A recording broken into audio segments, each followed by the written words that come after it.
नमस्कार दोस्तों, आप सभी का स्वागत है हमारे YouTube चैनल पर। नए व्यूअर्स चैनल को सब्सक्राइब कर वीडियो को शेयर करें ताकि हर किसी तक वीडियो पहुंचे।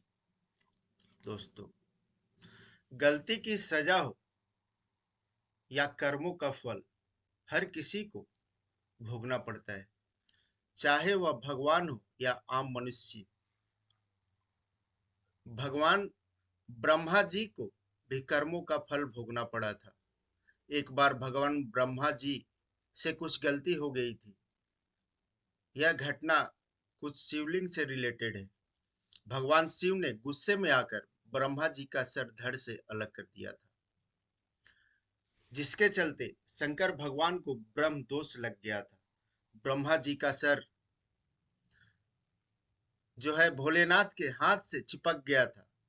भगवान शंकर बहुत कोशिश करने के बावजूद भी ब्रह्मा जी का सर उनके हाथ से चिपका रहा, वह निकल नहीं रहा था।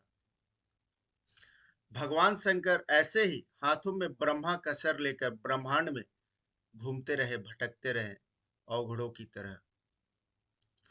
उन्हें इस प्रॉब्लम का सॉल्यूशन नहीं मिल रहा था। बहुत भटकने के बाद हाथों में ब्रह्मा का सर लिए भटकते हुए भगवान शंकर धरती पर आए। उन्होंने अपना कदम जैसे ही धरती पर रखा, उनके हाथ से ब्रह्मा का सर अलग हो गया। जो चिपक गया था वह हाथ से छूट गया। तभी से भगवान शंकर समझ गए कि ये धरती ही मुक्ति का मार्ग है। मुक्ति पाने के लिए धरती पर आना ही होगा। इस कथा से हमें दो चीज पता चलती है। पहला तो ये कि कर्मों का फल हर किसी को मिलता है, और दूसरा कि धरती का हर एक प्राणी मुक्ति पा सकता है, जन्म मृत्यु के बंधन से या फिर अपने कर्मों के फल से। कलयुग कितना भी कलंकित काहे न हो जाए, पर उसका जो गुण है अवगुण में नहीं बदल सकता है। नर्क का द्वार, स्वर्ग का द्वार, कर्मों का फल, सभी चीज इसी धरती पर अवेलेबल है। इस ब्रह्मांड में, इस धरती पर,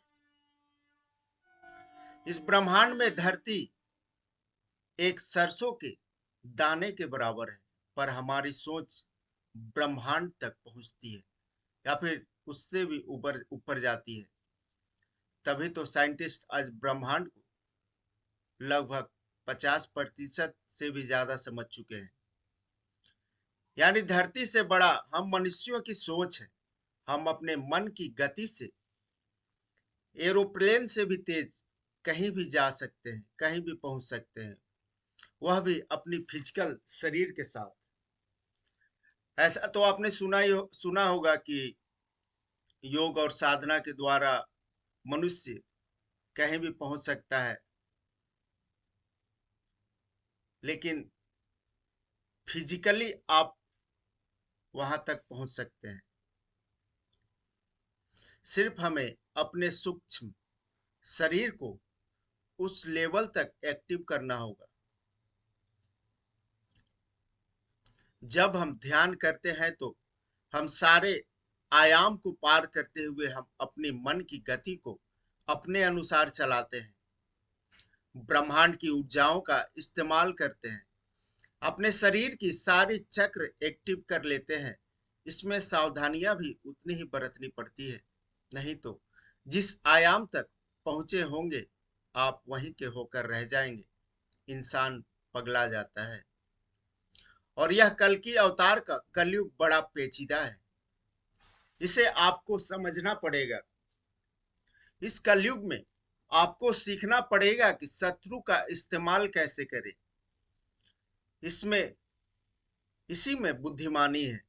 चालाक आदमी इसे बेहतर ढंग से कर पाता है। मूर्ख बनकर नहीं रहना चाहिए।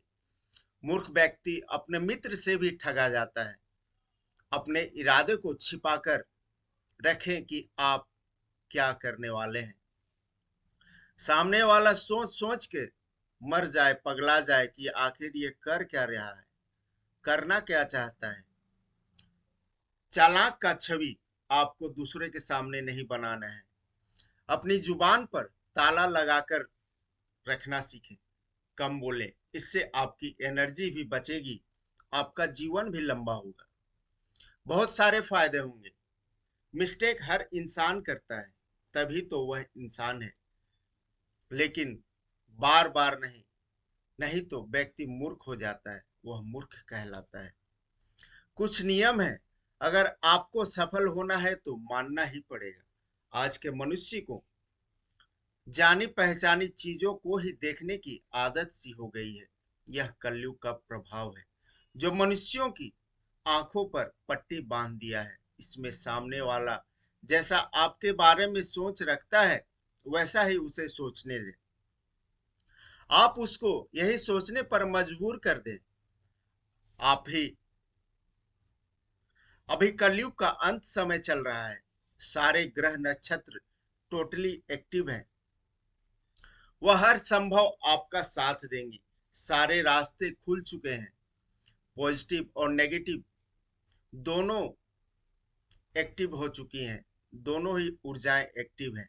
चाहे तो आप भगवान के दिल में जाएं या फिर नकारात्मक प्रभाव में पड़ जाएं और गलत कार्यों में लिप्त हो जाएं। कली राक्षस के सेना में शामिल हो जाएं। सभी चीजें मनुष्यों पर ही डिपेंड करती हैं। अभी समाज में रक्त बीज पनप रहे हैं। माँ काली की कथा तो आपने सुनी होगी कि कैसे उन्होंने रक्त बीज का अंत किया था। खून की हर एक बूंद को पी गई थी, जिससे रक्त बीज पनप रहा था, क्योंकि हर एक बूंद से रक्त राक्षस पनप रहे थे। वही रक्त बीज आज भी पनप रहे हैं, जिसे चुनकर उनका खात्मा करने कल की अवतार आए हैं और उनका खात्मा करेंगे। दानव दल से बचे, अपने और अपने चाहने वालों की रक्षा करें। आज भी इस धरती पर कई ऐसे मानव हैं जो कल की अवतार का नाम तक नहीं जानते हैं, युगों के अंत से बेखबर हैं। अपनी मर्जी से जो करना है किए जा रहे हैं, अपने स्वार्थ को पूरा करने के लिए हर वो काम कर रहे हैं जिसमें उनका फायदा हो। आध्यात्मिक लोगों की संख्या बेशक बढ़ रही है, लेकिन सभी गलत जगह पड़े हुए हैं। स्पिरिचुअल जर्नी को फुलफिल करने के लिए वे वहां पहुंच चुके हैं जहां उनका इस्तेमाल किया जा रहा है। पर ऐसा भी नहीं है कि ऐसे अच्छाई हर जगह और पर ऐसा भी नहीं है कि अच्छाई हार जाए और बुराई जीत जाए। जीत हमेशा सच्चाई की होती है, सत्य की होती है, धर्म की होती है। कलयुग का धर्मयुग, धर्म से ही लड़ा जाएगा और धर्म से ही जीता भी जाएगा। हमेशा जीत धर्म की होती है। ये भ्रम अपने दिल में कभी न पाले कि जो गलत तरीके से पैसा कमा रहा है वही आज सुखी और संपन्न है, क्योंकि ऐसा बिल्कुल भी नहीं है। समय का इंतजार करें, अपनी बारी का इंतजार करें। धन्यवाद।